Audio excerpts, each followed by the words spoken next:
하나님께 예배하는 여러분 모두에게 오늘도 풍성하신 은혜가 함께하기를 축복합니다. 여러분이 있는 그 자리에서 주님은 여러분에게 은혜를 주실 것입니다. 여러분, 어려운 때를 만나면 반드시 먼저 우리의 믿음을 점검해야 합니다. 그러니까 하나님이 은혜를 주셔도 믿음이 없으면 그 은혜를 누리지 못하기 때문입니다.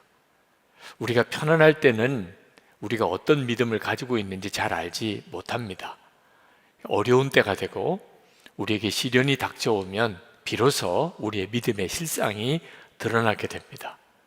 지금이 바로 우리의 믿음을 점검하고 올바른 믿음을 가지고 서게 될 아주 좋은 기회가 되는 것입니다. 이 여호수아서 16장, 17장은 요셉의 자손들인 에브라임 지파와 므낫세 지파 그 땅을 배분받은 기록입니다. 요셉에게는 두 아들이 있었는데 에브라임과 므낫세입니다. 그런데 이 에브라임과 므낫세는 자기 아버지 계열의 12지파의 한 지파씩 몫을 차지하게 됩니다. 전적으로 요셉 때문이죠. 요셉으로 인해서 야곱의 가족이 다 구원을 받았기 때문에 하나님께서 요셉에게 장작의 몫을 준 거죠. 그래서 두 아들을 그 아버지 반열에 세워 주시고 한 지파씩의 몫을 주신 겁니다. 아주 좋은 땅을 받았습니다. 그 가나안의 중심부에서 북쪽에 있는 사마리아 지역, 그 지역이 에브라임 지파와 므낫세 지파에게 주어진 몫입니다. 앞으로 이스라엘 역사에 아주 중요한 중심축을 구성하는 지역이죠. 북이스라엘의 지경이 됩니다. 하나님께서 요셉을 복을 주시고 그 후손들이 이런 복을 누리게 되는 것을 생각하면 좋은 믿음의 조상을 가진 것이 얼마나 큰 복인가 하는 것을 알게 됩니다. 우리도 우리의 자손을 생각하면서 이제는 살아야 합니다. 정말 우리 자손들이 복을 받을 씨를 심는 그런 믿음과 지혜가 우리에게 필요합니다. 그런데 이 에브라임 지파, 므낫세 지파에게 땅이 배분된 기록을 읽어보면 요셉은 참 귀한 분인데 그 후손들인 에브라임과 므낫세의 믿음은 너무너무 실망적입니다. 그들은 땅을 배분받고 여호수아에게 끊임없이 불평하고 원망을 했습니다. 자기들이 받은 땅이 작다는 거죠. 14절 말씀에 그들은 이렇게 말합니다. 주님께서 지금까지 우리에게 복을 주셔서 우리가 큰 무리가 되었는데 어른께서는 왜 우리에게 한 번만 제비를 뽑아서 한 몫만 유산으로 가지게 하십니까? 그들이 자기들이 받은 땅이 작다고 여긴 것은 그들이 쉽게 들어가서 차지할 땅이 적다는 것이었습니다. 실제로 그들에게 주어진 땅은 대단히 컸습니다. 그 땅들의 대부분은 싸워서 점령해야 되는 땅인데 그런 땅은 자기들에게 준 땅이라고 생각하지 않은 거죠.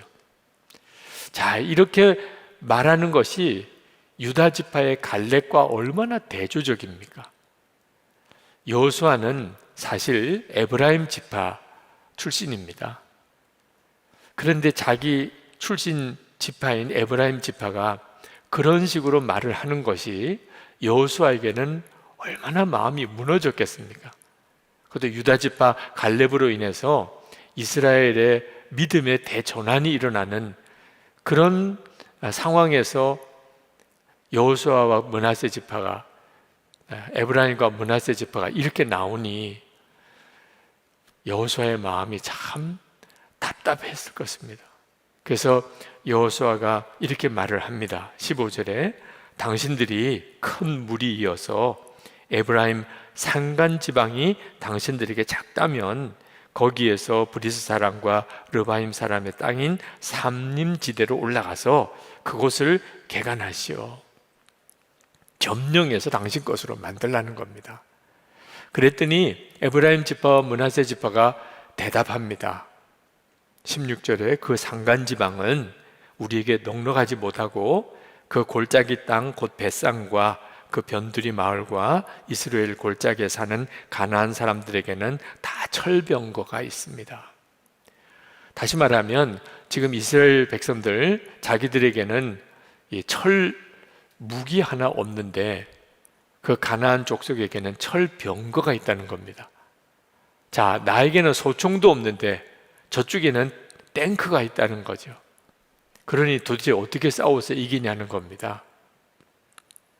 여호수아는 그 말을 듣고 이 요셉의 자손 지파들에게 철병거가 없는 게 문제가 아니고 하나님에 대한 믿음이 없는 것이 문제라는 것을 여호수아는 깨달았습니다. 그게 오늘 메시지의 핵심입니다. 그래서 여호수아가 그 에브라임 지파 므낫세 지파에게 말합니다.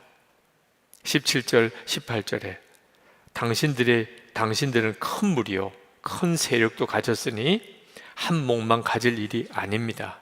산간지방도 당신들의 것이 될 것이요 산간지방이라 하더라도 그곳을 개간하여 이 끝에서 저 끝까지 차지하시오. 가나안 사람들이 철병거를 가져서 강하다 하더라도 당신들은 그들을 쫓아낼 수 있어. 여호수아가 어떻게 이렇게 말할 수 있었을까요? 만약에 여호수아가 에브라임 지파 므낫세 지파에게 듣기 좋으라고 당신들은 아주 큰 민족이고 큰 세력을 가지고 있다고 얼마든지 싸워 이길 수 있다고 그저 말로 듣기 좋은 말로 한 거라면 여호수아는 진짜 무서운 선동가입니다. 이 에브라임 지파 므낫세 지파를 사지로 몰아넣는 격이죠. 근데 여호수아는 선동을 한 게 아닙니다. 여호수아는 정말 에브라임 지파 므낫세 지파가 자기들에게 할당된 땅을 다 차지할 수 있다고 철병거 가진 가나안 족속들 얼마든지 이길 수 있다고 확신했습니다. 이유는 그 일을 이루실 분이 하나님이시기 때문에 여호수아는 그 사실이 정말 믿어지니까 그러니까 에브라임 지파 므낫세 지파에게 당신들이 가서 싸워서 점령하세요 그렇게 말을 했던 겁니다. 문제는 에브라임 지파 므낫세 지파는 그렇게 하나님이 믿어지지 않은 거예요. 하나님이 믿어졌으면 그렇게 말할 리도 없죠. 이 문제 때문에 온 이스라엘이 정말 분위기가 무거워진 겁니다. 요셉은 정말 하나님을 믿은 사람이죠. 그래서 그는 노예로 팔려갔다가 애굽의 총리까지 되고 온 가족들 다 구원했죠. 그러나 그 후손들은 선조가 믿음이 좋다고 후손도 꼭 믿음이 좋은 것은 아닌 것을 보게 됩니다. 그 점이 참 답답한 일이죠. 그들은 좋은 믿음의 선조를 가졌지만 형편없는 믿음을 가지고 있었습니다. 그러면서도 헛된 자부심만 강했죠. 그리고 끊임없이 자기들을 대접해 달라고 요구하는 사람들이었습니다. 이런 믿음을 가진 사람이 많으면 그 공동체는 무너질 수밖에 없습니다. 그런데 여러분, 여기서 우리가 우리 자신에 대해서 좀 솔직해질 필요가 있습니다. 여러분, 우리 중에 갈렙 지파 같은 갈렙과 같은 믿음이 있는 사람이 많겠습니까? 이 요셉 후손들 같은 그런 믿음을 가진 사람이 많겠습니까? 여러분 자신은 어떻습니까? 여러분은 갈렙 같습니까? 아니면 이 요셉 지파 같습니까? 우리들의 문제는 우리들의 대부분이 다 갈렙 같지 않고 요셉 지파 같다는 것입니다. 시험이 생기고 어려움이 생기면 하나님을 전적으로 믿고 담대하게 그 문제를 헤쳐나가지 못하고 두려워하고 염려하고 불평하고 원망하고 그게 우리들의 자신 모습 아닙니까? 그러므로 여호수아 16장, 17장은 사실 우리들의 모습을 보여주는 것입니다. 그러나 여러분, 정확히 알아야 합니다. 다 똑같은 믿음을 가지고 있는 게 아니라는 겁니다. 예수님을 믿어도 다 같은 믿음이 아닙니다. 예수님께서 참 놀라운 말씀을 하셨습니다. 나를 믿는 자는 그 배에서 생수의 강이 흘러나오리라. 나를 믿는 자는 그렇게 말씀하셨어요. 더 놀라운 말씀도 하셨습니다. 요한복음 14장 12절에 나를 믿는 자는 내가 하는 일을 그도 할 것이요 또한 그보다 큰 일도 하리니. 아니, 세상에 우리가 다 예수님을 믿는 사람인데 어떻게 우리 속에 생수의 강이 흘러나오고 믿기만 하면 어떻게 예수님이 하는 일도 할 수 있다는 말입니까? 우리가 예수님을 믿고 속죄함을 받았다, 이 정도 믿음만 가지고 사는 사람에게는 말도 안 되는 일입니다. 이 말씀 자체가 믿어지지가 않습니다. 그런데 예수님을 믿는 데는 또 다른 차원의 믿음이 있습니다. 예수님은 포도나무시고 우리는 가지고, 우리가 예수님 안에, 예수님은 우리 안에 거하시는 그런 믿음입니다. 그러면 많은 열매를 맺을 것이라고 하셨습니다. 그러니 주님이 하시는 일을 우리도 하는 일이 뭐가 문제가 되겠습니까? 사도 바울이 갈라디아서 2장 20절에서 내가 그리스도와 함께 십자가에 못 박혔나니 이제는 내가 사는 것 아니요 내 안에 그리스도께서 사시는 것이라. 이렇게 예수님을 믿는 믿음을 가졌다면 그 속에서 생수의 강이 흘러나오는 것이 믿기가 뭘 어렵습니까? 예수님 그분이 생수의 강이신데. 여러분, 우리가 진짜 우리 믿음을 점검해야 합니다. 나는 예수님을 믿는다고 하는데 정말 예수님을 믿는 그 사람인가 하는 것입니다.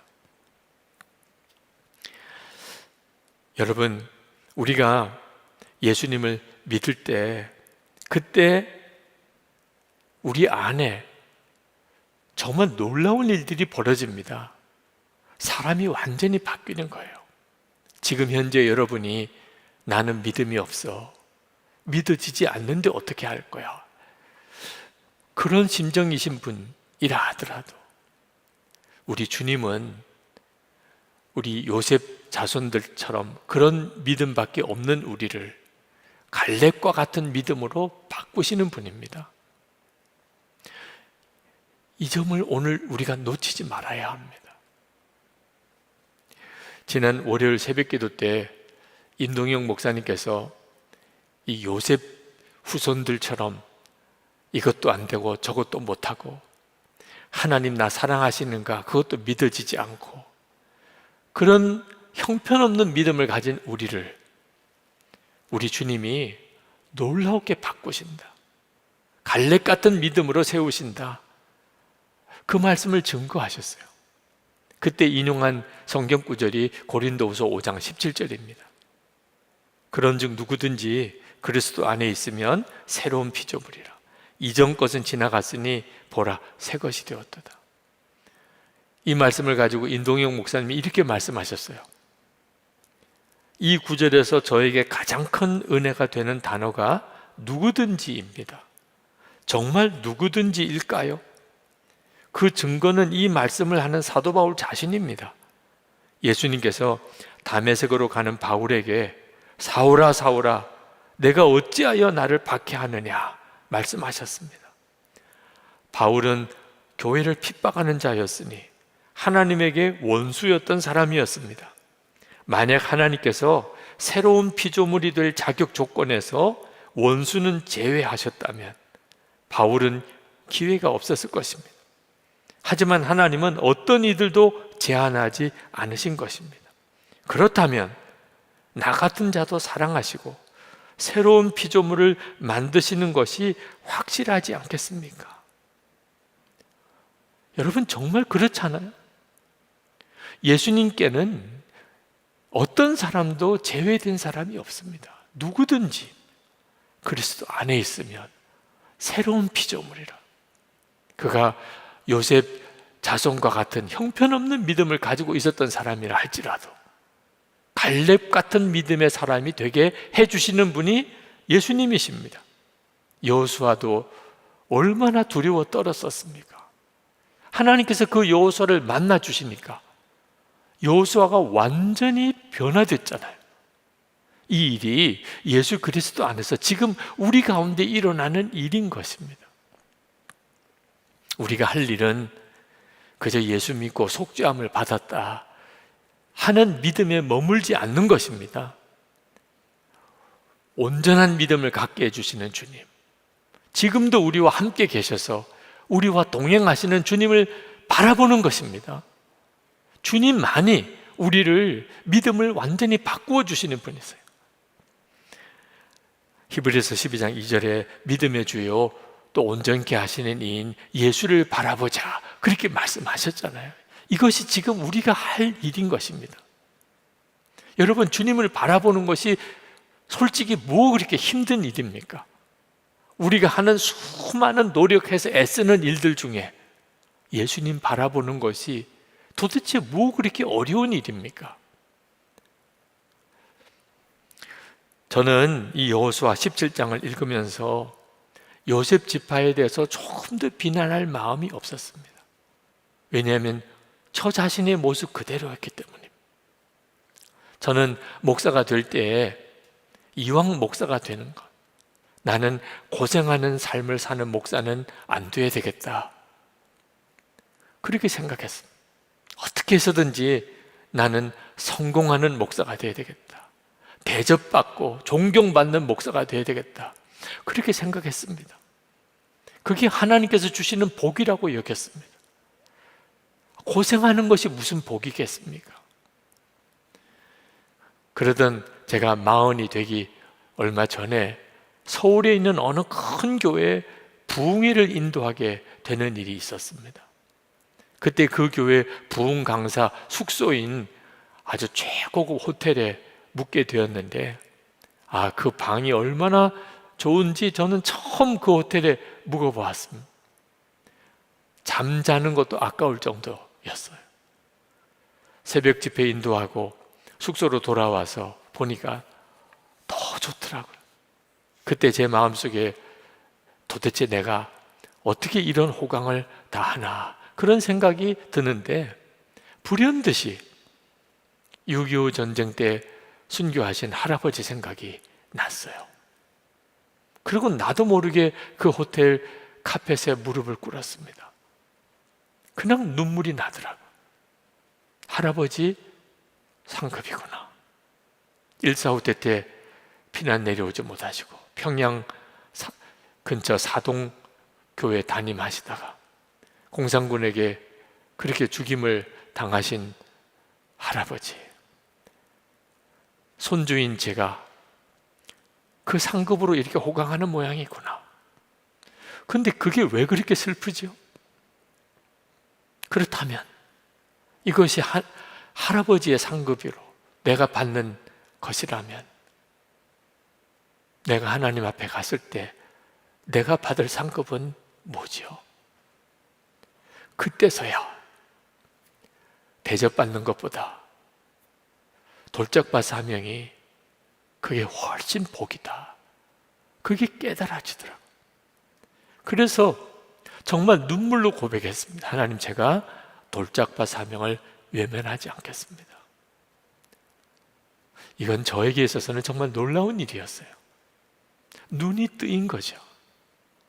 주님 앞에 설 때, 그때 가보면 편안하고 대접받고 성공한 것 같고 그게 다 소용이 없다는 거예요.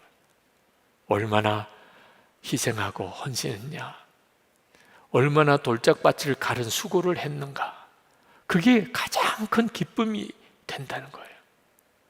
그때 그 결단과 고백 때문에 제가 선한목자교회를 오게 된 계기가 되기도 했었습니다.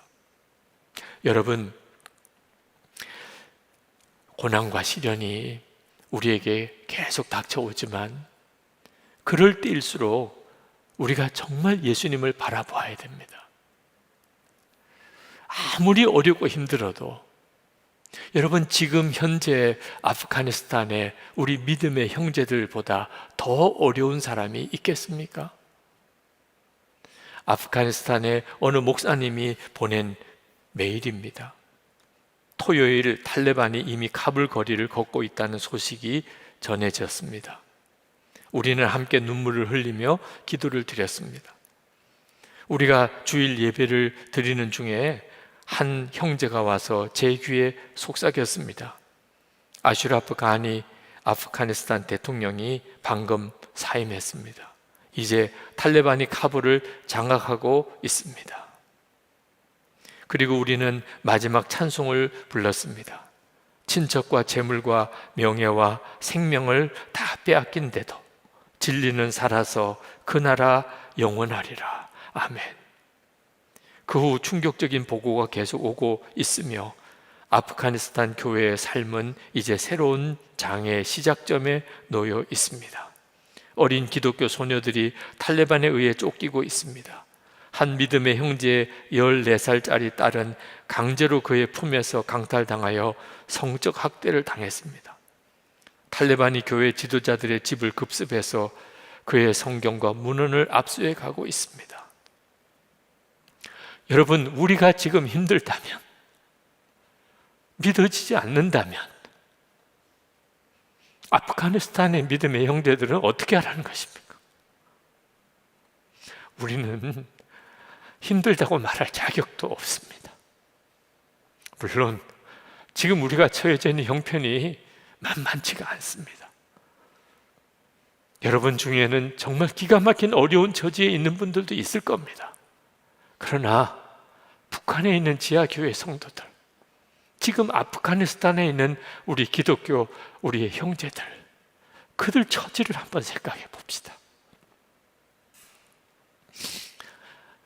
믿음을 확인해야 합니다. 어떤 시련도 어떤 어려움도 이겨낼 수 있는 믿음, 진짜 예수님을 믿는 그 믿음, 그 믿음을 우리가 가져야 합니다. 지나고 보면 정말 죽을 것 같은 어려웠던 일, 힘들었던 순간 다 간증이 되더라고요. 다 간증이 됐어요. 주님의 인도만 받으면 편안할 때가 더 위기였어요. 주님의 인도를 받으려고 간절한 마음의 갈망이 식어지니까. 정말 주님은 우리를 인도하실까요? 지금 나를 인도하고 계신가요? 그렇습니다. 빌립보서 2장 13절 말씀에 너희 안에서 행하시는 이는 하나님이시니 자기의 기쁘신 뜻을 위하여 너희에게 소원을 두고 행하게 하시나니. 성경을 읽어야 되겠다, 기도해야 되겠다, 내가 믿음으로 바로 살아야 되겠다. 여러분 안에 그런 소원이 없습니까? 전도해야 되겠다, 내가 하나님의 영광을 위해서 좀 살아야 되겠다, 내가 이제는 내 삶을 돌이켜야 되겠다. 꼭 다른 사람이 말을 해서 그런 생각이 드는 겁니까? 여러분 안에서 그런 마음의 소원을 주시는 분이 누구십니까? 주님이 우리 안에 계십니다. 세상보다 더 크신 주님이 지금 우리 안에 계십니다. 그러면 됐잖아요. 절대로 우리는 시련 때문에, 어려움 때문에 무너지지 않습니다. 반드시 주님은 우리를 놀라운 증인으로 삼으십니다.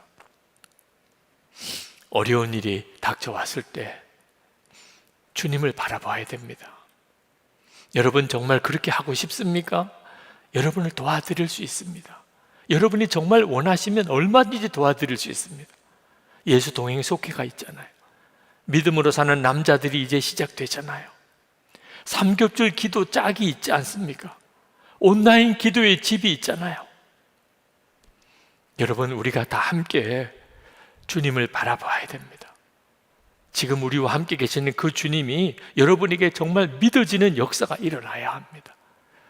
우리가 그것을 기도해야 합니다. 주님, 제가 지금 이때 예수님을 정말 제대로 믿기를 원합니다. 주님이 제 안에 거하신, 저도 주님 안에 거하는 그 삶, 나는 죽고 예수로 사는 그 믿음으로 제가 서기를 원합니다. 그래서 우리 가정에 제가 믿음의 기둥이 되게 해주세요. 제가 우리 교회 속회원들 사이에 제가 기둥이 되게 해주세요. 흔들리는 사람, 넘어지는 사람, 저를 붙들고 일어설 수 있도록, 버텨낼 수 있도록 저를 쓰세요. 하나님을 부정하는 세상에서 하나님의 증인이 되게 해주세요. 이 시간에 우리 같이 기도합시다. 하나님 앞에, 하나님, 저는 형편없는 사람, 요셉 지파들처럼 정말 형편없는 믿음의 사람이지만 주님은 저를 갈렙같이 세우실 수 있습니다. 제 눈을 열어 주를 보게 해 주옵소서. 통성으로 기도하겠습니다. 여러분들의 기도로 잘 회복될 수 있게 된 것을 감사합니다. 지난 주일 바로 이 시간에는 저는 병실에서 영상으로 주일 예배, 일부 예배를 드렸습니다. 그때 교회가 있다는 것이 얼마나 감사한지, 그리고 또 은혜로운 말씀을 들을 수 있다는 게 얼마나 귀한지, 영상으로 예배하는 여러분들의 심정이 어떤지 하는 것을 깊이 경험해 보는 시간도 가졌습니다. 여러분, 어떤 교회가 좋은 교회일까요? 좋은 설교자가 있는 교회, 또 교회 예배당이 아주 크고 좋은 교회, 또는 아주 교인이 많고 또 그 교회 교인들이 유명한 그런 교회, 또는 성경 공부 프로그램들, 신앙 훈련이 잘 되는 교회, 여러 가지 조건을 따질 수 있겠습니다만 오늘 주님은 우리에게 어떤 교회가 정말 좋은 교회인지에 대해서 말씀하고 있습니다. 그것은 살인자라도 품어주는 도피성과 같은 교회입니다. 이스라엘 백성이 가나안 땅을 정복하게 되었을 때 하나님께서 여호수아에게 모세에게 이미 말씀하셨던 한 가지 일을 이제 실천하라고 말씀하시는데, 그것이 도피성을 만드는 것입니다. 가나안 전역에 6군데의 도피성을 만듭니다. 이 도피성은 실수로 사람을 죽인 경우 그 살인자가 도망갈 수 있는 성입니다. 그때 당시에는 사람을 죽인 사람은 그 가족이나 주변에 있는 사람이 그를 죽여도 되는 것이 법입니다. 이는 이로, 눈은 눈으로 보상을 해야 되니까요. 그런데 실수로 사람을 죽인 이 살인자인 경우에 그를 품어주고 보호해주고 그가 합당한 재판도 받게 하고 그를 지켜주는 도피성을 만들라는 겁니다. 이 도피성을 만들게 하신 하나님의 뜻은, 이스라엘 백성들에게 하나님은 그저 가나안 땅을 주시려고 하심이 아니었다는 것입니다. 하나님이 정말 원했던 것은 이스라엘 백성이 그 가나안 땅에서 하나님 백성답게 사는 것이었습니다. 이 도피성이 바로 하나님 백성다운 삶을 사는 굉장히 중요한 지표인 겁니다. 이처럼 도피성을 두게 하신 것, 그 당시의 상황을 생각해 보면 사람들이 얼마나 거칠었을까 충분히 상상이 됩니다. 지금 엄청난 전쟁을 치르고 난 다음입니다. 수많은 사람이 죽었겠죠. 사람을 죽이고 또 죽었을 겁니다. 그러니 사람 죽이는 일 정도는 이제는 아주 무감각해질 정도의 그렇게 살벌해진 사회 분위기였을 겁니다. 그런 상황에서 자기 가족 누가 죽임을 당했습니다. 그때 사람들은 거기에 어떻게 반응했겠어요? 아마 틀림없이 자기 가족을 실수든 고의든 죽인 그 사람에게 반드시 복수하려고 했을 겁니다. 그때 하나님께서 자기 가족을 죽인 그 사람이라도 보호해 주라는 것, 그를 죽이지 말고 그를 지켜주라, 살려주라, 그 말씀이 이 도피성 제도입니다. 이것이 죄인에게도 은혜로우며 긍휼과 용서로 대하는 하나님의 백성의 자세라는 거죠. 하나님은 죄를 정말 미워하십니다. 하나님이 가장 싫어하시는 것이 죄입니다. 하나님은 절대로 죄를 용납하지 않으십니다. 죄는 반드시 그 대가를 치르게 되어 있습니다. 그런데도 불구하고 하나님은 여전히 죄인에 대해서 긍휼히 여기십니다. 죄인을 용서하시고 끝까지 그를 살리려 하십니다. 하나님은 어떻게 해서든지 죄인을 죽이려고 하시는 하나님이 아니고 죄인을 살리려 하십니다. 죄는 정말 미워하시지만 그 죄를 지은 죄인은 어떻든지 하나님이 긍휼히 여기시는 하나님이십니다. 그 증거가 이스라엘 백성입니다. 이스라엘 백성은 하나님의 말할 수 없는 은혜와 택함을 받았지만 끊임없이 하나님께 범죄하는 백성이었습니다. 그러나 그 이스라엘 백성에 대하여 하나님은 끊임없이 용서하시고 또 기다리시고 또 그들을 품으셨습니다. 그래서 이스라엘 백성이 된 거죠. 하나님은 그 이스라엘 백성에게 너희도 서로에게 그렇게 하라는 것입니다.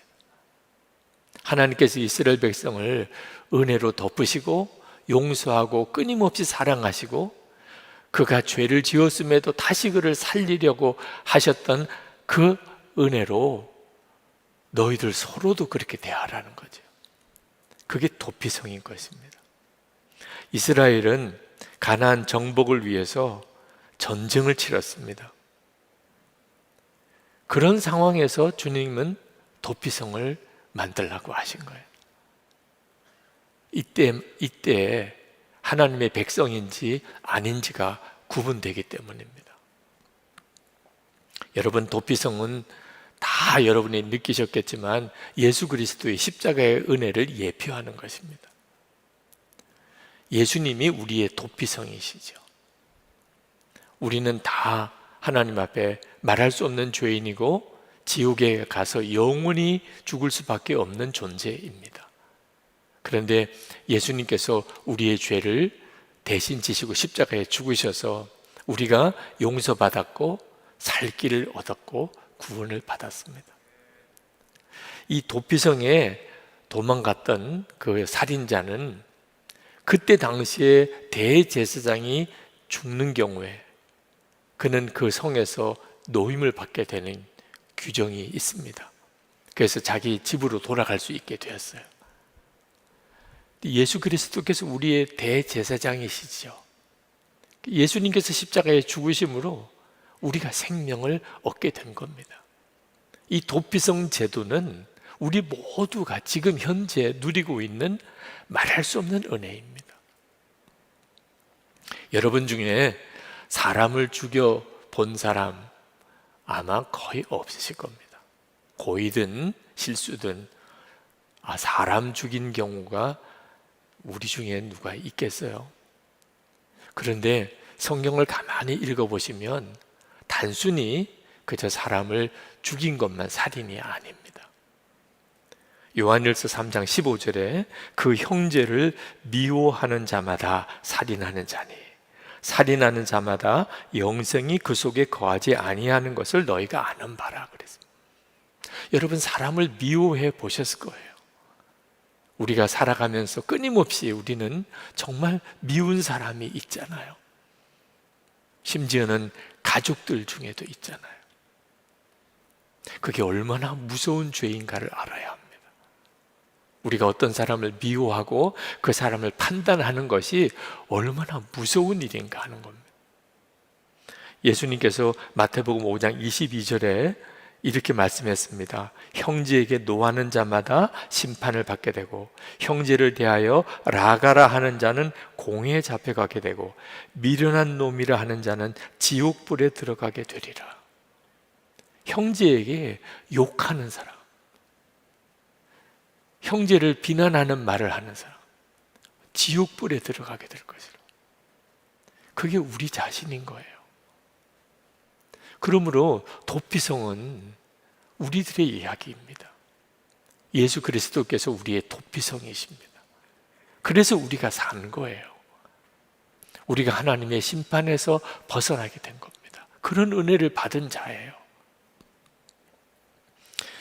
여러분, 누군가를 비판하게 된다면 다 까닭이 있습니다. 우리가 어떤 사람을 괜히 미워하겠습니까? 미워할 만하니까, 그 사람이 잘못했으니까 우리가 그 사람을 비판하고 미워하는 거죠.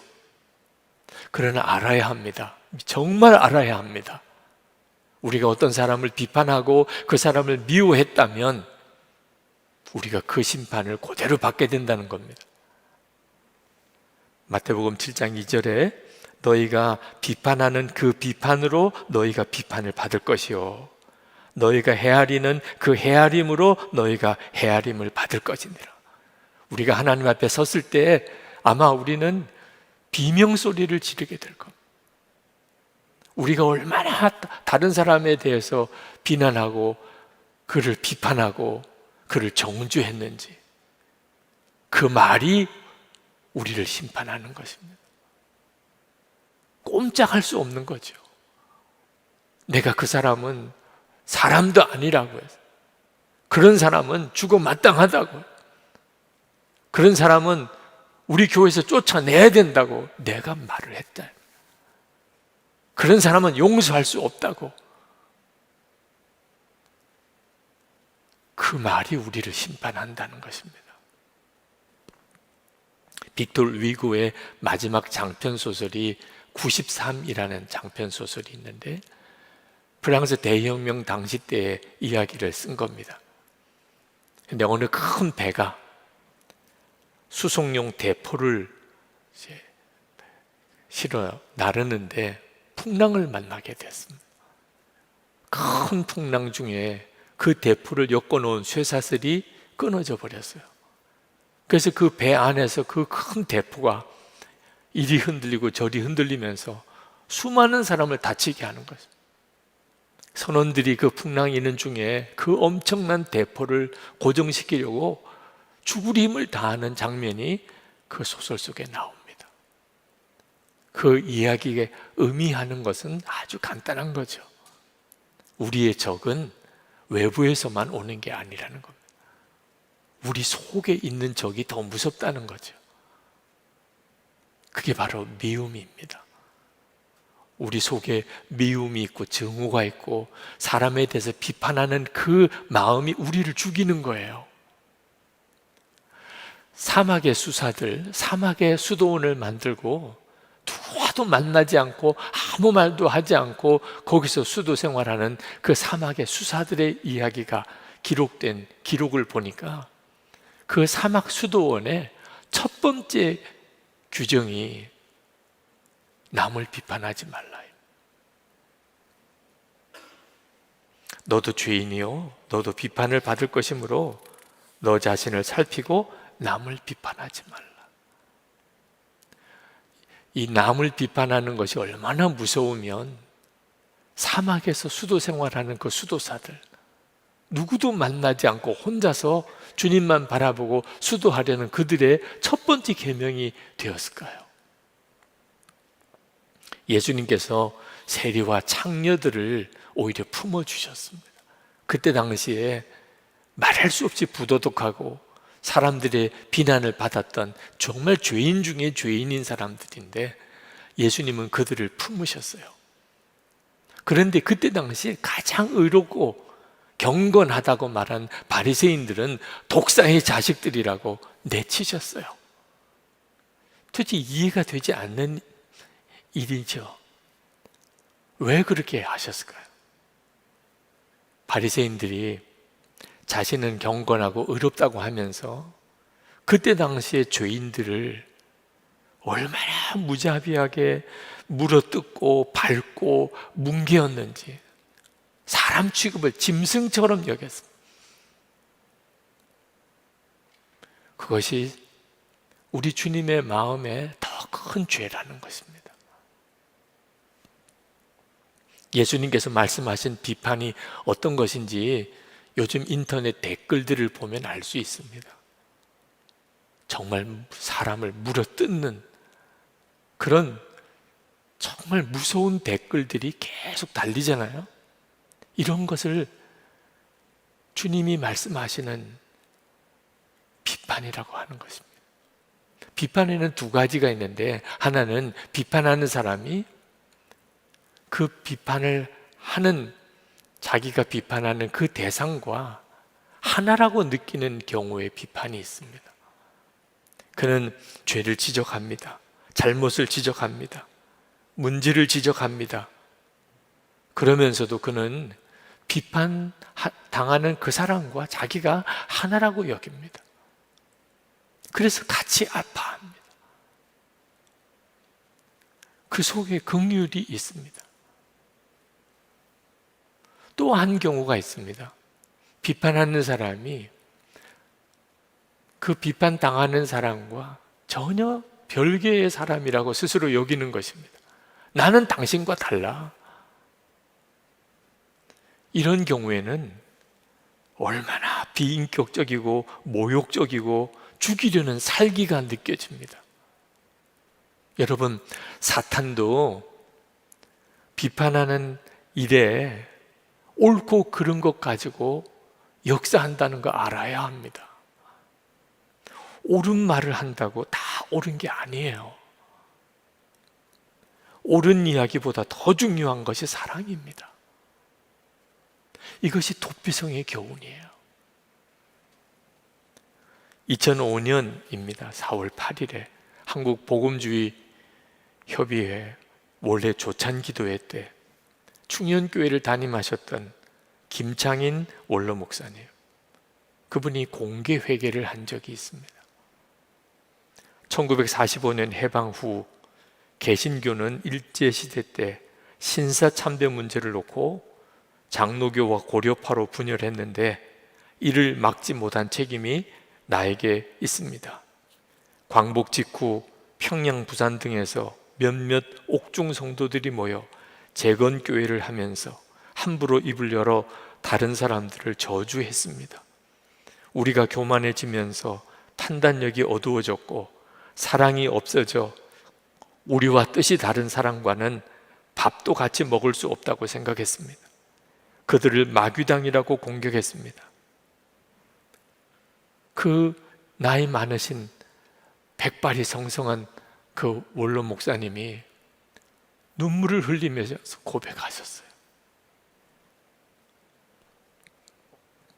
하늘나라는 회개하는 자만 간다고 했습니다. 저를 용서해 주시길 바랍니다. 그러고는 강단에서 내려오셨어요. 비판할 일이 있습니다. 우리가 바로 잡아야 될 것은 바로 잡아야 합니다. 한국 교회에 심각한 위기가 있습니다. 그러나 여러분, 꼭 잊지 말아야 합니다. 교회가 도피성이 되어야 한다는 것. 이거 잊어버리면 다 잃어버린 것. 하나님의 백성이라면, 우리가 진짜 하나님의 백성이라면 우리는 어떤 죄인에게도 은혜로워야 됩니다. 왜냐하면 우리가 그런 은혜를 받았으니까. 그래서 우리가 구원받았고 산 거니까. 그런 성도들이 모인 교회, 당연히 도피성이 되어야 됩니다. 여러분, 교회는 왜 세워졌을까요? 죄인을 구원하려고 세운 거죠. 죽을 수밖에 없는 죄인, 멸망받을 수밖에 없는 죄인, 지옥 갈 수밖에 없는 죄인. 도대체 어떤 죄인이니까 그런 죄인일까요? 그런 죄인이라도 구원하려고 그렇게 세워진 것이 교회입니다. 도피성이 있는 곳이 가나안 땅, 하나님이 구원해 주신 이스라엘 백성들의 나라, 다른 나라와 다른 이유에 도피성이 있는 곳이에요. 지금 이 시대에 도피성은 교회인 것입니다. 예수님께서 말씀하셨어요. 요한복음 13장 34절 35절에 새 계명을 너에게 주노니 서로 사랑하라. 내가 너희를 사랑한 것 같이 너희도 서로 사랑하라. 너희가 서로 사랑하면 이로써 모든 사람이 너희가 내 제자인 줄 알리라. 우리가 어떻게 주님 사랑하신 것처럼 사랑할 수 있을까요? 우리가 주님을 진짜 바라보는 눈이 뜨일 때입니다. 예수님께서 나와 함께 계시고 내 생명이 되신 것을 진짜 알 때, 정말 믿어질 때, 비로소 예수님의 그 사랑이 나를 통해서 흘러나오게 되고, 그렇게 모인 성도들의 교회가 되는 것입니다. 제가 예수님을 인격적으로 만나기 전까지는 저는 굉장히 생각이 굳어진 사람이었습니다. 저 나름대로는 좋은 목사가 되려고 했고 또 열심히 목회도 했습니다. 그러나 항상 제 옳은 생각대로 살았고 내 생각대로, 내 고집대로 그렇게 목회도 하고 살아왔습니다. 저는 그게 잘못이라고 생각하지 않았어요. 그런데 예수님을 인격적으로 만나고 난 다음에 비로소 저 자신의 실상이 보여졌는데 제 마음이 너무 굳어 있는 것입니다. 정말 성령의 사람은 주님께 완전히 부드러운 마음을 가진 사람이에요. 주님이 받으면 나도 받는 것이죠. 주님이 사랑하면 나도 사랑해야 하는 거예요. 그게 예수님을 인격적으로 만난 사람입니다. 그런데 저는 제가 싫으면 싫은 거예요. 제가 옳으면 옳은 겁니다. 주님도 어떻게 못하는 사람이었어요. 그것이 가장 큰 죄이라는 것을 제가 알았습니다. 그리고 꼬꾸라진 거예요. 제가 세상에서 가장 더럽고 추하고 악한 자구나. 그 사실이 그냥 마음으로부터 고백이 되더라고요. 여러분, 혹시 마음이 힘들고 도무지 용납이 안 되는 사람이 있습니까? 그렇다면 주님의 마음을 구해보세요. 주님의 마음을 달라고 구해보세요. 그 사람을 위해서 울지 않을 수 없어요.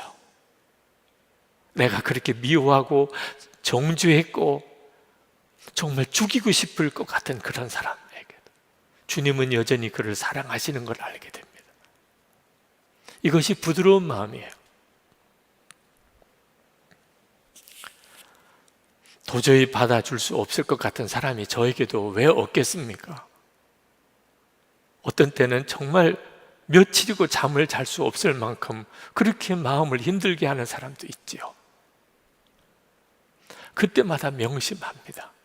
만약에 제 속에 주님의 사랑이 없으면 저는 죽은 자와 같다는 거예요.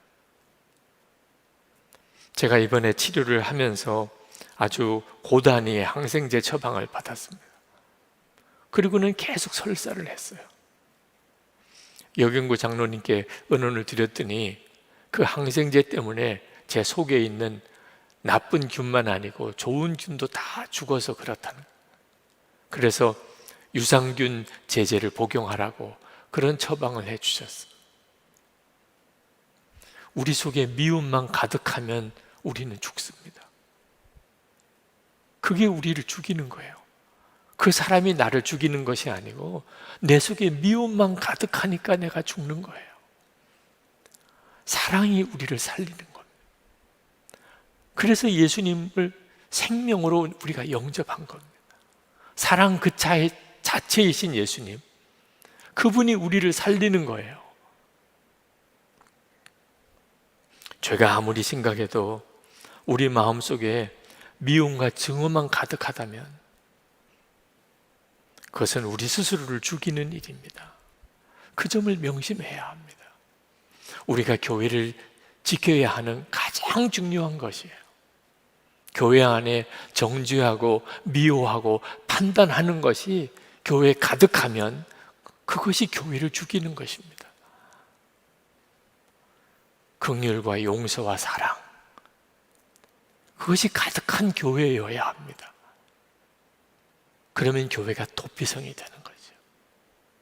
이스라엘 백성은 광야에 참 그 어려운 40년을 지났습니다.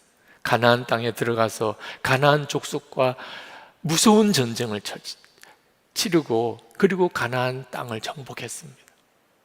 그러나 이스라엘 백성들이 잘해서 그렇게 된 게 아닙니다. 하나님의 은혜로 덮어주셔서 그들이 광야를 지나올 수 있었고 가나안 땅을 정복할 수 있었던 거예요. 그들도 고생했지요. 그들도 죽고 죽이는 싸움을 했지만 하나님의 은혜가 없었다면 이스라엘은 존재하지 않았습니다. 아마 베두인처럼 사막에 아주 작은 어떤 부족으로 남았겠죠. 그래서 하나님은 이스라엘 백성들에게 그들도 은혜로워야 된다고 한 거예요. 서로에게 은혜로우라.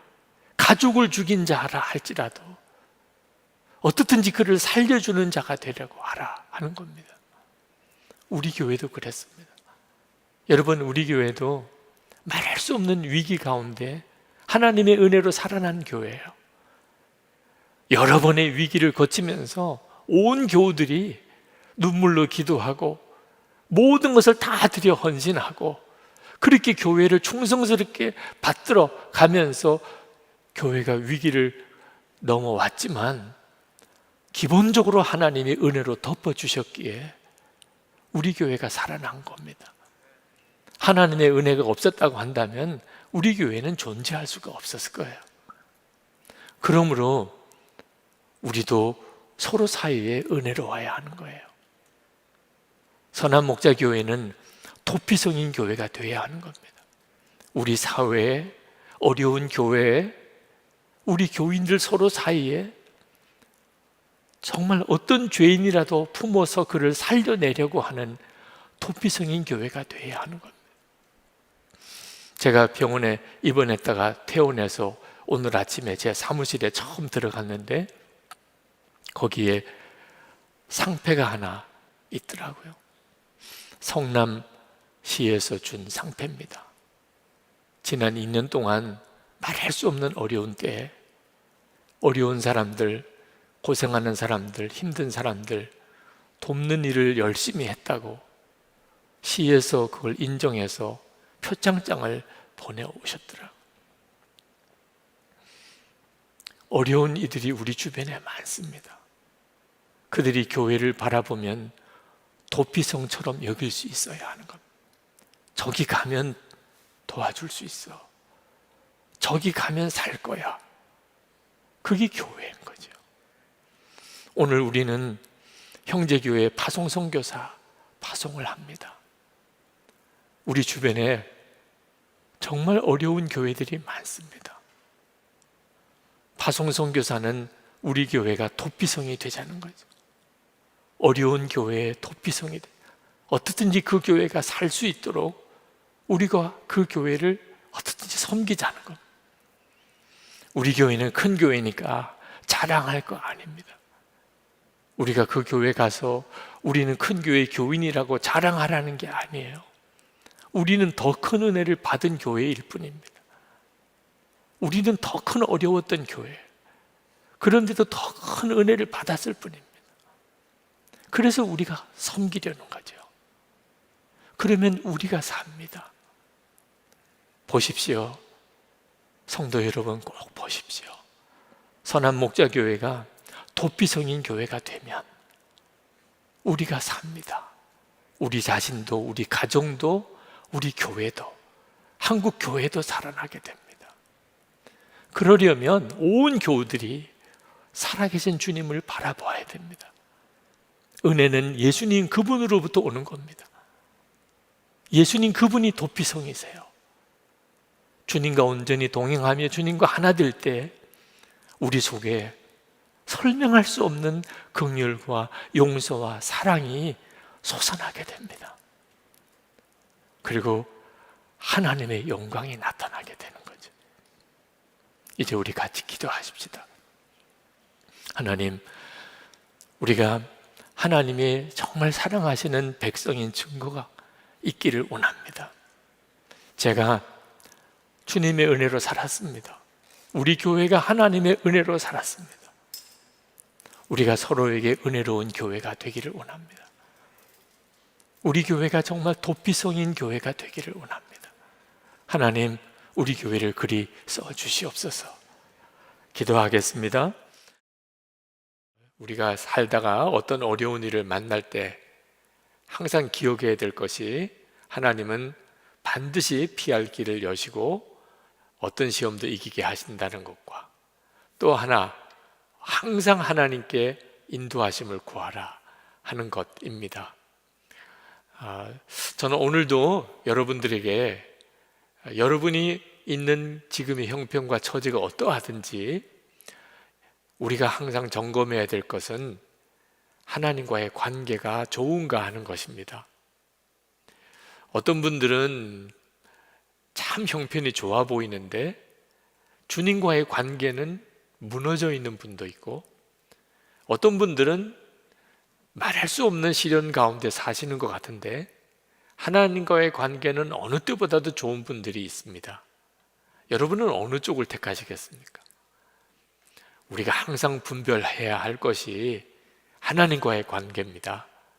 하나님과의 관계에서부터 우리의 미래가 결정이 되기 때문에 그렇습니다. 이스라엘 백성들이 가나안 땅을 점령하고 이제 그 땅에 정착할 즈음에 하나님이 두 가지를 하게 하셨는데, 하나는 도피성을 세운 겁니다. 살인자의 생명도 귀하게 여기라. 그래서 도피성을 가나안 땅 전역에 6군데 성을 세우게 하시고, 두 번째 하신 것이 레위 지파를 위한 성읍을 각 지파의 땅에서 48성읍을 세워서 레위 지파가 살게 하신 것입니다. 이건 애초에 하나님이 모세에게 명령한 것입니다. 근데 레위 지파 족장들이 이스라엘 각 지파가 자기들에게 줄 성읍을 허락하지 않으니까 요구했어요. 하나님의 말씀대로 우리에게 성읍을 주십시오. 2절 말씀을 한번 보겠습니다. 주님께서 모세를 지켜서 우리가 거주할 성읍과 우리의 가축을 먹일 목장을 우리에게 주라고 명하셨습니다. 그래서 여호수아가 그리고 제사장과 각 지파의 족장들이 하나님의 말씀대로 레위 지파에게 성읍과 땅을 내어주게 됩니다. 근데 한 가지 궁금한 마음이 듭니다. 하나님께서 분명히 레위 지파의 기업이라고, 하나님이 기업이라고 그렇게 말씀하셨거든요. 그러면 레위 지파의 성읍과 그들이 양을 칠 땅은 하나님이 주셔야 하잖아요. 그런데 이스라엘 각 지파로부터 레위 지파가 살 성읍과 그리고 땅을 내어놓게 그렇게 만드신 이유가 뭘까? 만약에 정말 레위 지파도 살아야 될 성읍이 있고 그들에게도 양을 칠 들판이 필요하다면 애초에 땅 배분할 때 레위 지파 몫으로 땅을 제비 뽑아서 한 몫을 주면 간단하게 끝날 일 아닙니까? 근데 레위 지파에게는 땅을 주지 않고 그리고 다른 지파에게 땅을 다 배분하고 난 다음에 그 다음에 각 지파에게 또 성읍을 내놓아라, 레위 지파가 살 성읍을 내어놓으라고 왜 이런 복잡한 방법을 취하여 레위 지파가 살게 하신 것일까? 궁금하죠. 여기에 하나님의 굉장히 깊은 뜻이 있습니다. 하나님은 레위 지파가 함께 몰려 살지 않게 하셨어요. 모든 지파 속에 들어가 살게 하신 겁니다. 이유는 레위 지파가 맡은 사명이 영적 사명이기 때문입니다. 하나님과의, 이스라엘 백성과 하나님과의 관계를 올바르게 만들어주는 그런 직책을 레위 지파가 맡았기 때문입니다. 그래서 각 지파 속에 들어가서 거기서 하나님의 율법을 가르치고 그리고 성전에서 하나님께 제사 드리는 일을 담당하게 하신 겁니다.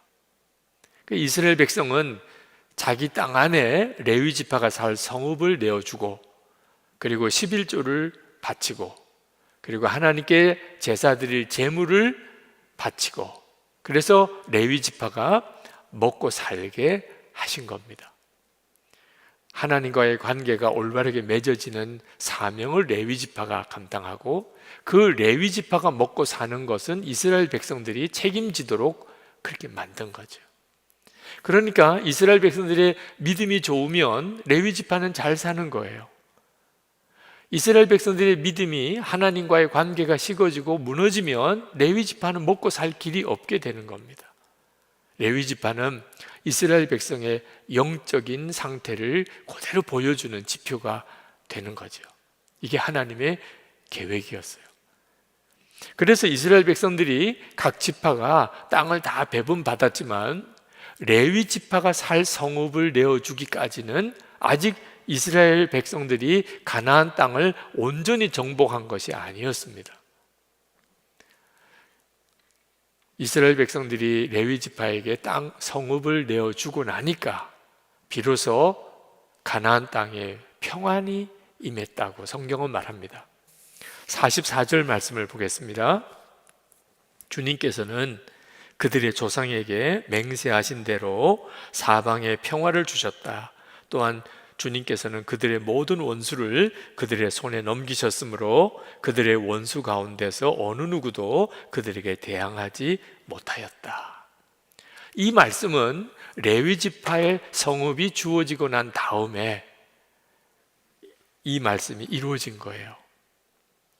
굉장히 중요한 메시지가 담겨 있는 겁니다. 땅을 차지했습니다. 성읍도 지었어요. 거기서 농사도 짓고 소출도 얻었습니다. 그러나 아직까지 부족해요. 아직까지 다 이룬 게 아닙니다. 그들 땅 안에서 하나님과의 관계를 위하여 세움받은 레위 지파가 살 성읍이 주어지기까지는 아직 이스라엘 백성들은 진정한 평화를 누릴 수 있는 자격이 못 되는 겁니다. 사실 이 당시는 가나안 땅 정착식입니다. 그러니 각 지파가 땅을 배분받았지만 점령해야 될 지역은 여전히 많이 있습니다.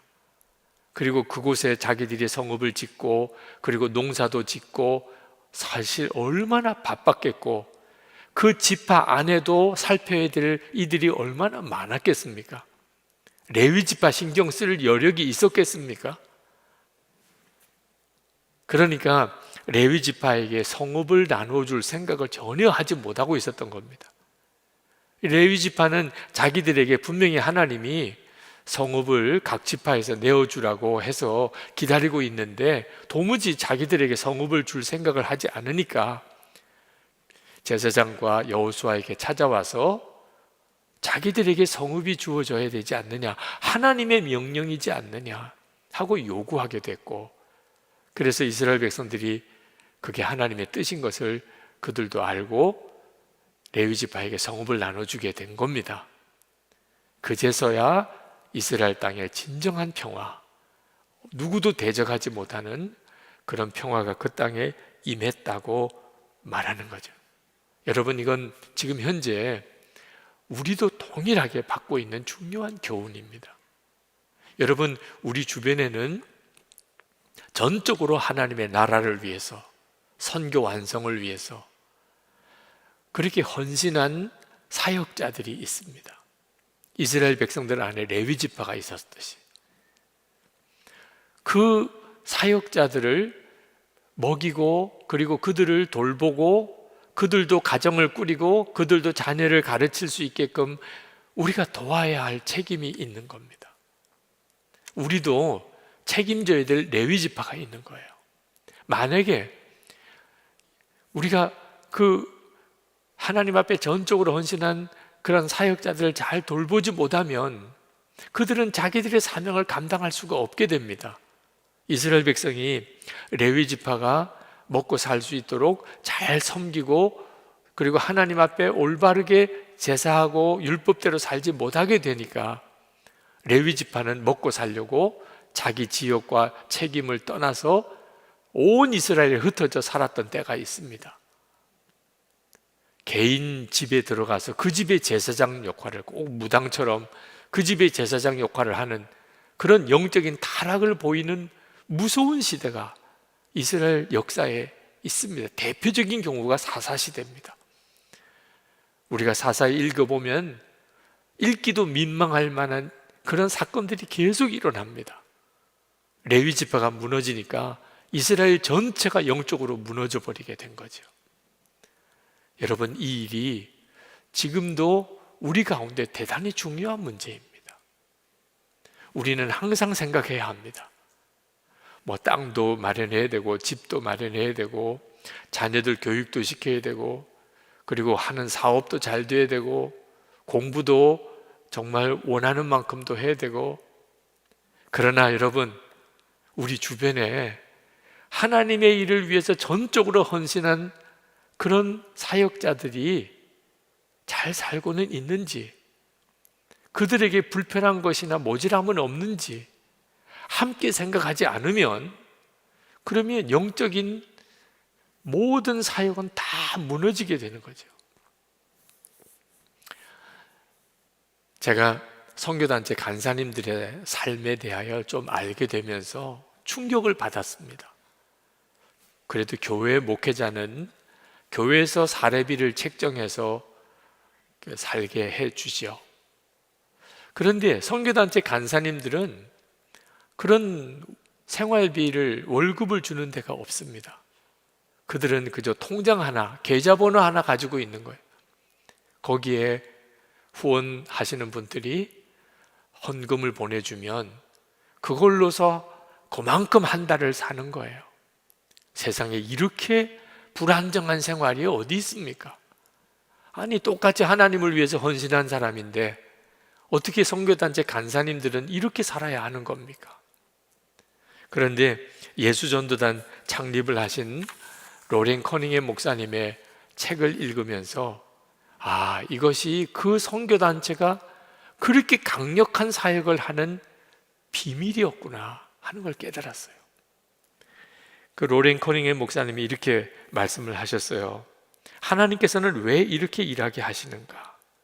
그 이유는 이렇게 함으로써 하나님의 종들에게 하나님께서 실제 하심을 매 순간 확신케 하시려는 것이다. 여러분 한번 생각해 보세요. 오늘 필요한 게 있습니다. 근데 내게는 정해진 월급을 주는 데가 없어요. 하나님께 기도할 뿐이죠. 하나님, 우리에게 이것이 필요합니다. 쌀이 필요합니다. 우리에게 지금 기름이 필요합니다. 아이를 학교를 보내야 됩니다. 그런데 후원 통장에 그 감당해야 될 것이 입금이 되었어요. 자, 이 일이 계속 매일 매월 일어나고 있어요. 그러면 그 사역자의 믿음은 정말 놀라웠게 세워지게 되는 겁니다. 하나님만 믿으면 되는구나. 주님이 다 공급하시는구나. 어떤 환경과 어려움 속에서도 두려움이 없습니다. 로렌 커닝햄 목사님이 이렇게 고백해요.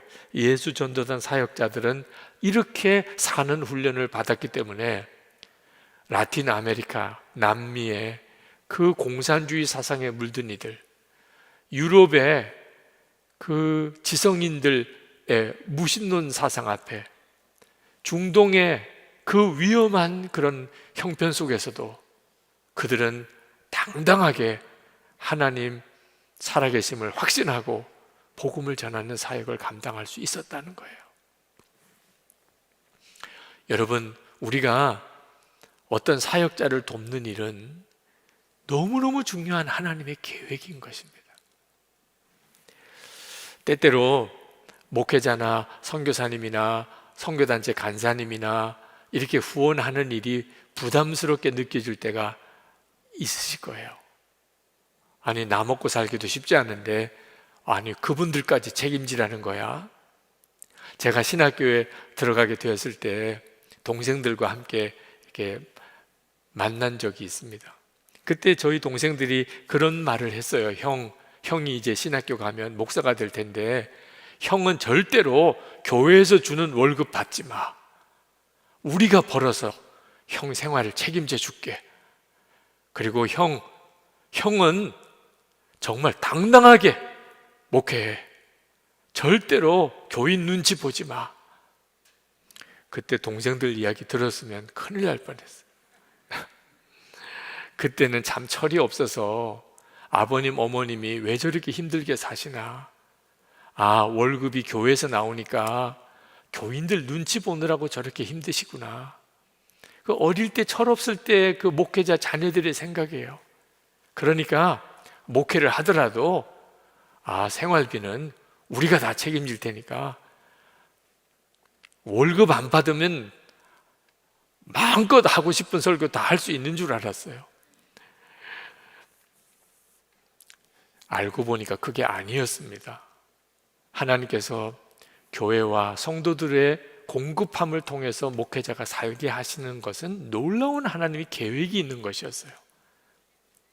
목회자가 교회와 성도들이 공급하는 것을 통해서 살면서, 그리고 그 목회자는 교우들을 위해서 축복하고 복된 삶을 사는 말씀을 가르치는 일에 전념하면, 그러면 교우들이 그로 인해서 복을 받게 되는 거예요.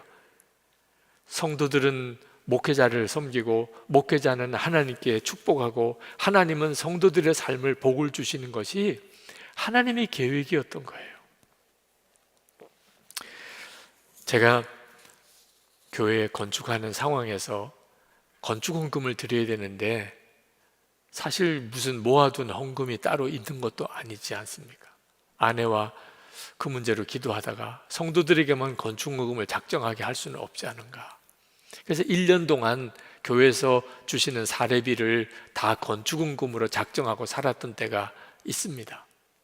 도무지 어떻게 살 수 있을까 막막했지만 그 방법밖에는 없으니 그렇게 살았던 적이 있습니다. 그리고 1년을 잘 살았어요. 근데 그때 교인들과 저희 목회자인 제가 정말 뜨겁게 하나가 되는 해가 되었습니다. 이게 하나님의 놀라운 하나님의 계획이구나. 여러분 주변에도 여러분들이 꼭 섬겨야 될 사역자들이 있습니다. 교회 목회자일 수도 있고 선교사님일 수도 있고 선교단체 간사일 수도 있고 신학교 교수님일 수도 있고 어떤 복음 전하는 어떤 기관의 사역자일 수도 있고요. 여러분, 그분들의 존재를 잊으시면 안 됩니다. 이스라엘 백성들이 레위 지파의 존재를 잊어버릴 때는 이스라엘 전체가 무너졌습니다. 이스라엘 백성들이 영적으로 충만하고 하나님 앞에 복되게 살면 레위 지파가 잘 사는 거예요. 여러분과 어떤 형태로든지 관련이 있으신 그런 사역자들, 그분들은 오늘은 편안한지 부족함은 없는지 여기까지 생각이 가야 비로소 하나님이 우리에게 주시는 축복의 계획이 온전히 이루어지는 겁니다. 제가 병원에 입원하고 퇴원을 했을 때 제 아내가 하나님께 감사헌금을 준비해서 드리는데 하나님께서 그런 마음 주시더래요. 하나님께만 감사하지 말아야 한다. 감사할 이들이 있다는 거예요. 그때 불현듯이 생각난 이가 있었는데 우리 교회 주목자들입니다.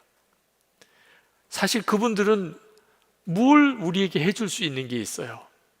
다 우리 교회에서 먹이고 도시락 싸서 섬겨드리는 분들이죠. 근데 그분들 중에 이 교회 담임 목사님이 아주 몸이 많이 안 좋으시다고 하더라. 그래서 기도 모임을 가지셨다는 거예요. 저를 위해서 기도해 주시는 기도 모임을. 제가 그 이야기를 듣고 정말 마음이 울컥하더라고요. 여러분, 이 주목자들의 기도가 대단히 중요해요. 그분들은 아무것도 사실 갚을 길이 없는 분들이시죠. 그래서 하나님이 갚으시는 거예요. 그 주목자들의 기도가 아마 하나님이 저를 다루시는 가장 놀라운 축복의 통로였을 거라고 저는 그렇게 믿습니다. 목회자들이 그와 같은 역할을 하는 겁니다. 여러분들이 보시기에는 별 볼 일 없는 존재 같아 보여도 하나님께 축복하는 역할을 감당하는 그런 사역자들, 하나님, 저분이 나에게 너무 고맙게 합니다. 하나님께서 저에게 복을 주세요. 여러분, 이렇게 하도록 하나님이 만드신 거예요. 목회자에 대한 좌절, 실망이 있으셔서 어떤 사역자나 목회자를 돕는 일에 대해서 마음을 닫고 계신 분이 있을 수 있습니다. 그러나 꼭 기억하셔야 됩니다. 목회자들이 무너지고 선교사님, 사역자들이 살 길이 없어지면 그러면 어떤 일이 벌어지게 될까요? 우리 한국교회의 미래는 어떻게 될까요? 지금 신학교회 신학생들 지원자 수가 격감하고 있답니다. 이제는 정원도 채우지 못할 정도가 되었대요. 이유는요, 별로 매력이 없으니까요. 여러분, 그 결과는 어떻게 될까요? 하나님 앞에 제대로 헌신된 전임 사역자들이 적어지면 한국교회는 무너지는 거예요. 여러분의 자녀들, 여러분의 후손들의 영적인 돌봄은 누가 해주나요?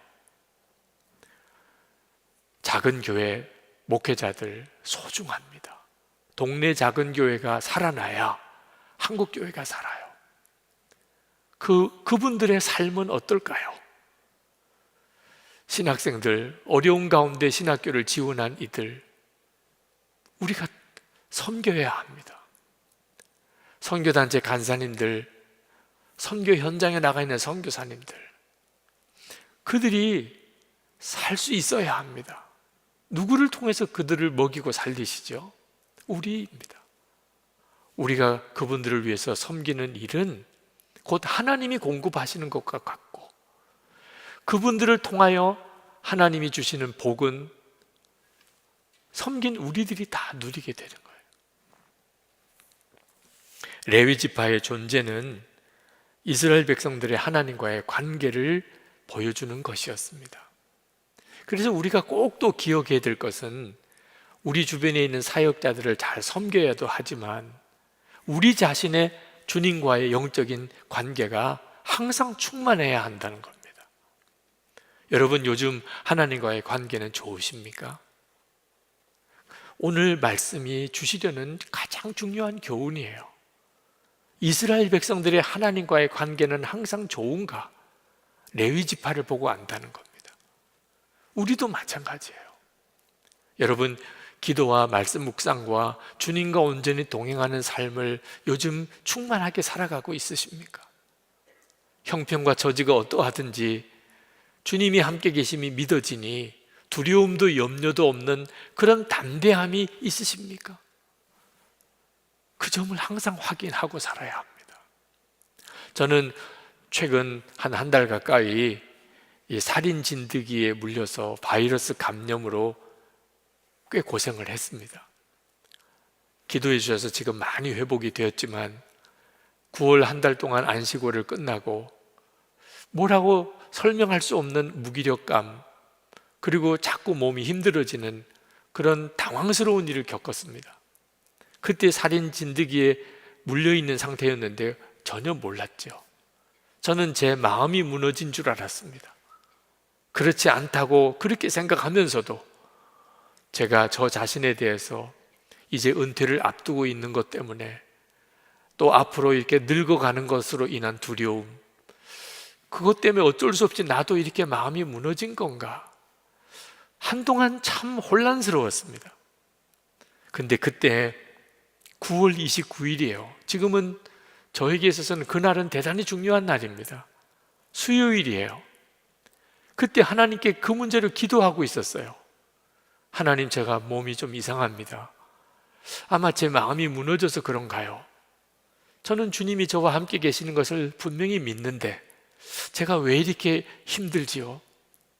그때 주님이 너와 나는 온전히 하나인 것을 분명히 믿으라, 분명히 고백하라, 그것을 분명히 결론 삼으라, 그런 마음을 아주 강하게 주셨어요.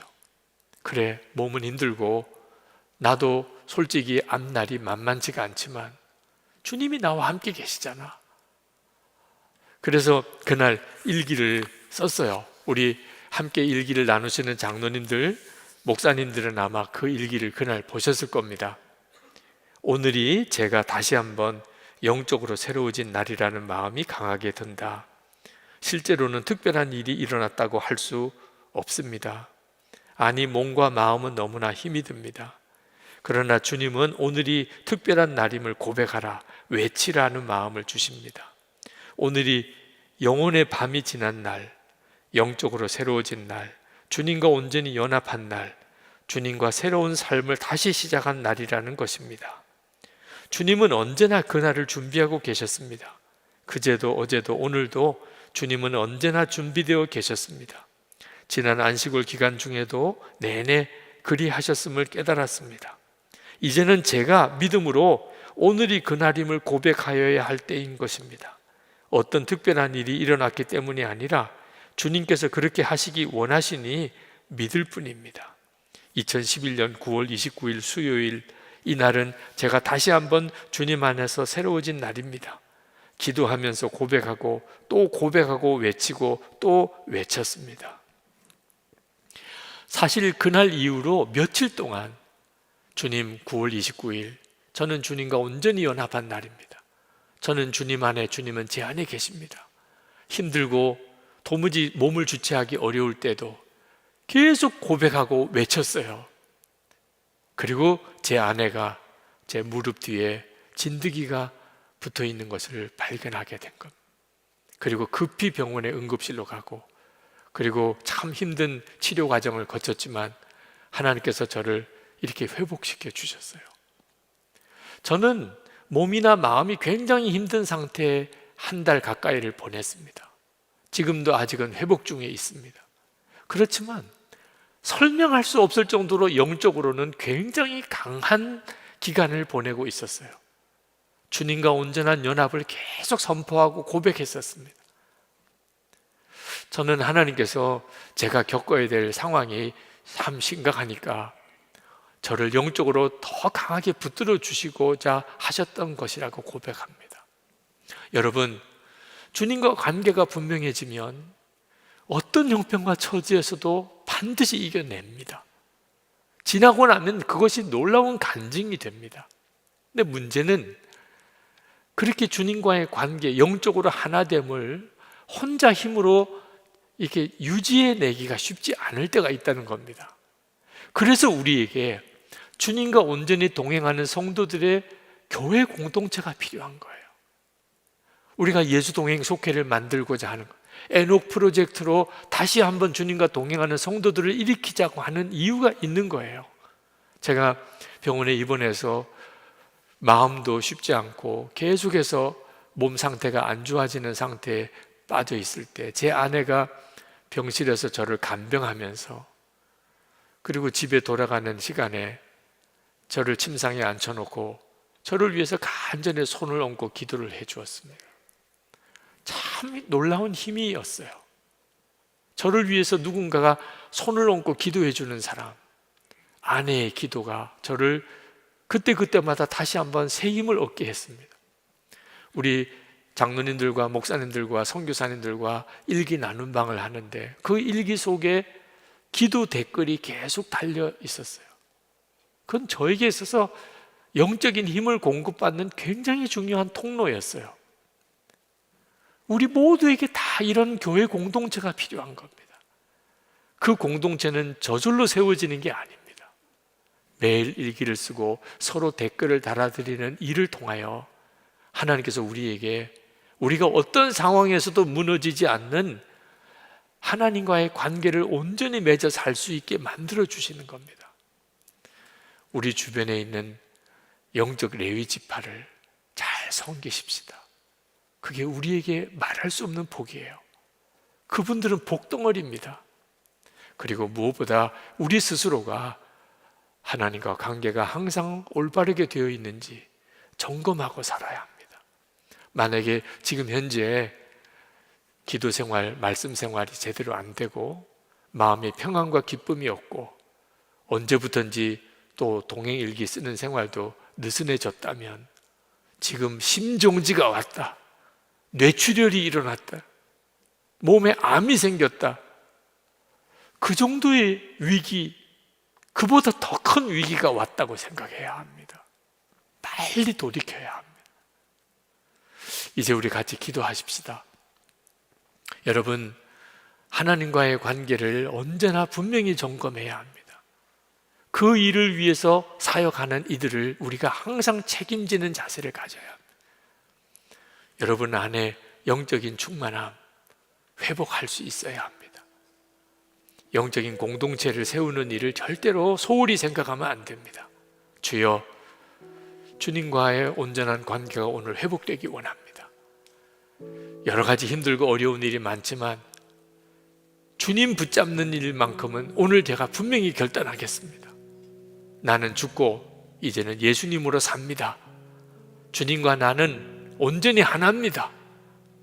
우리 다 같이 담대하게 하나님 앞에 기도하십시다.